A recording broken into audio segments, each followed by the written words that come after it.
자, 산화수.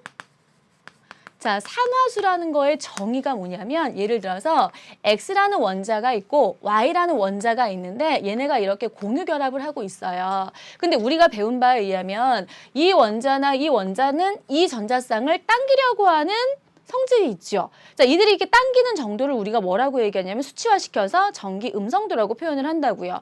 만약에 얘네 두 가지가 똑같은 애라면 이 전자쌍은 그대로 가운데에 있을 것이고 만약에 얘네 두 개가 다른 애, 즉 전기 음성도가 다른 애들이라면 전자쌍을 당기는 정도가 다를 거기 때문에 전자쌍이 정확하게 가운데 있지 못할 거란 얘기예요. 어느 한쪽으로 치우칠 거란 얘기예요.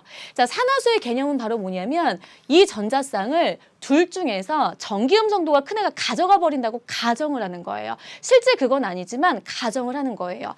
예를 들어서 Y라는 애가 X라는 애보다 전기 음성도가 커요. 그렇다면 이 전자쌍은 전부 다 Y가 가져가는 걸로 치자는 얘기예요. 그랬을 때 이들이 가지는 전하값을, 전하량을 우리가 산화수라는 말로 표현을 한 거거든요. 자, 그러면 X라는 원자의 입장에서 한번 생각을 해봐요. 분명히 하나는 내 거예요. 내 건데 얘가 가져가 버렸단 말이야. 그럼 X 입장에선 전자 하나를 잃어버린 셈이 되겠죠. 그러면 X는 더 이상은 중성 상태일 수가 없겠죠. 얘는 플러스 1만큼의 전하를 띠겠죠. 이게 바로 X라는 입자의 산화수예요. 이 결합 상황에서.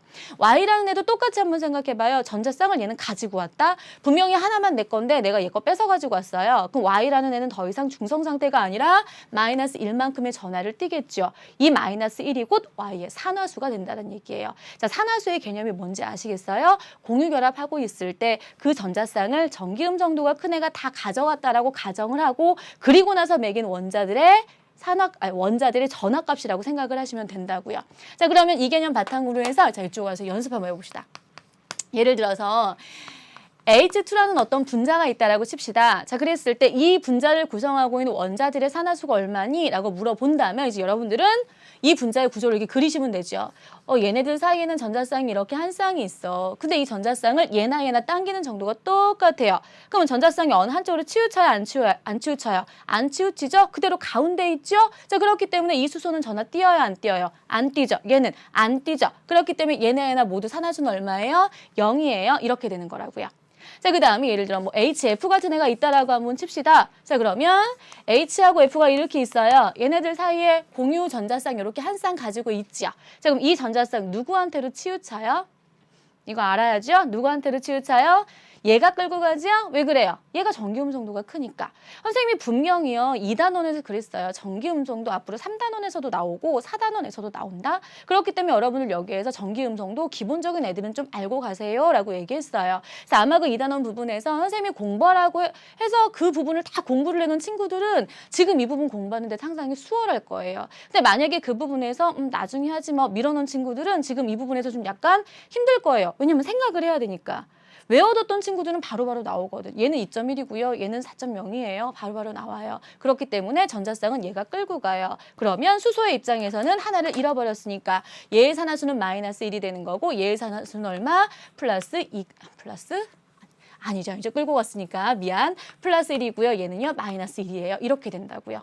아시겠죠? 전기음성도가요. 이 4단원에서는 정말 중요해요. 그렇기 때문에 여러분들 그 2주기 애들의 전기음성도, 그 다음 수소의 전기음성도, 그 다음 17쪽 애들의 전기음성도 정도는 여러분들이 꼭 외워두세요. 지금이라도 늦지 않았어. 지금이라도 하시면 돼요. 아시겠죠? 자, 그 다음에 선생님이 또 하나 더 예를 한번 들어볼게요. 예를 들어서 이산화탄소라는 분자가 있어요. 이 분자를 구성하고 있는 이 원소들의 산화수를 한번 따져봐 라고 한다고요. 자, 그럼 이제 그려봅시다. 이산화탄소는 이렇게 생겼어요. 그죠? 이렇게 생겼어요. 자, 그러면 탄소하고 산소 사이 전자쌍이 두 쌍 있어요. 요거 선생님이 점으로 한번 찍어볼게요. 이렇게 점으로 찍어 이렇게.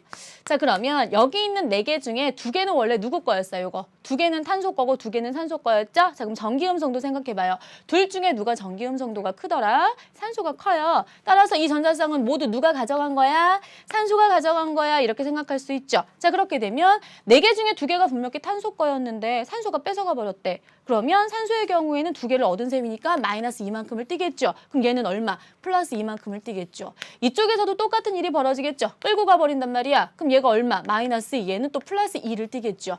결국은 이산화탄소에서 각각의 산소는 얼마? 마이너스 2씩을 띄고 그 다음에 탄소는 플러스 2, 플러스 2에서 얼마를 띈다? 오케이. 플러스 4만큼의 산화수를 가지게 된다라는 거.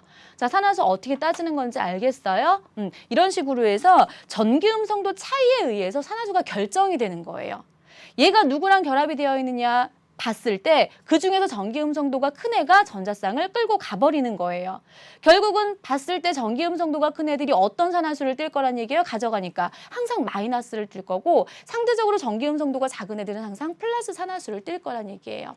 선생님이 지금 세 가지 이렇게 분자들을 예를 들어줬는데 수소의 경우에는 여기에선 0이었어요. 여기에서는 지금 플러스 1만큼을 띄고 있어요.